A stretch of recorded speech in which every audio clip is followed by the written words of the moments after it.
ദുബായിൽ ഗതാഗത നിയമലംഘനങ്ങൾക്കുള്ള പിഴയടയ്ക്കാൻ ഇനി നേരിട്ടെത്തേണ്ടതില്ല. ഓൺലൈനായി പിഴയടയ്ക്കാനുള്ള സംവിധാനം RTA സജ്ജമാക്കി. ദുബായിൽ ട്രാഫിക് പിഴകളും മറ്റ് ഗതാഗത നിയമലംഘനങ്ങളുമായി ബന്ധപ്പെട്ട പിഴകളും കസ്റ്റമർ ഹാപ്പിനെസ് സെന്ററുകളിലും മറ്റ് സേവന കേന്ദ്രങ്ങളിലും അടയ്ക്കാനുള്ള സംവിധാനമായിരുന്നു നിലവിലുണ്ടായിരുന്നത്. ഇതാണ് അവസാനിപ്പിച്ചതായി RTA അറിയിച്ചിരിക്കുന്നത്. സമൂഹമാധ്യമമായ എക്സിൽ പങ്കുവച്ച അറിയിപ്പിലൂടെയാണ് RTA ഇക്കാര്യം വ്യക്തമാക്കിയിരിക്കുന്നത്. RTAയുടെ വെബ്സൈറ്റ് വഴിയോ സ്മാർട്ട് ആപ്ലിക്കേഷൻ വഴിയോ ആണ് ഇനി പിഴ അടയ്ക്കേണ്ടത്. വളരെ എളുപ്പത്തിൽ ആർക്കും എവിടെ നിന്നും സേവനങ്ങൾ ഉപയോഗപ്പെടുത്താനാകുന്ന തരത്തിലാണ് ഓൺലൈൻ സംവിധാനം സജ്ജീകരിച്ചിരിക്കുന്നതെന്ന് അധികൃതർ അറിയിച്ചു. സ്മാർട്ട് സംവിധാനങ്ങളിലേക്ക് മാറുക എന്ന ലക്ഷ്യത്തോടെയാണ് RTAയുടെ നടപടി. ഇതിന്റെ ഭാഗമായി RTAയുടെ മുഴുവൻ സേവനങ്ങളും ലഭ്യമാകുന്ന തരത്തിൽ RTA സ്മാർട്ട് ആപ്ലിക്കേഷനെ പരിഷ്കരിച്ച പുതിയ പതിപ്പ് കഴിഞ്ഞ ദിവസം പുറത്തിറക്കുകയും ചെയ്തിരുന്നു.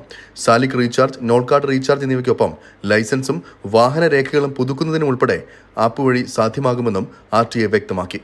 അരുൺ പാറാട്ട്, 24 ദുബായ്.